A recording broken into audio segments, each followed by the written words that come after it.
mga vloggers and mga ini-interview kanila. Ano masasabi mo doon? Huwag na kayo mag-interview pag walang bayad. Charot lang.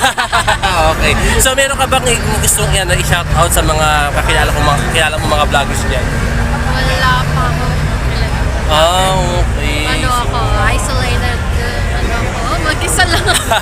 Hindi ako, So yung kanina yung sinasabi niya ayaw kasi kanina sumali siya pero congratulations pa rin na part ka pa rin na naging podcast sa kanila. Yes. So kahit paano ginawa mo na naman ng best mo pag-ramp pa, pagdating sa question and answer portion. It's actually fun. Okay naman. Pinapalakpak ka na naman ng mga audience kahit paano. I'm so nervous, I don't want to be there, but I just face my Okay. So yung kanina yung question and answer portion, napakaganda talaga yung answer mo talaga. Pang Miss Universe talaga. Gusto ko sana. Okay. So by the way, sa susunod na ng mga event,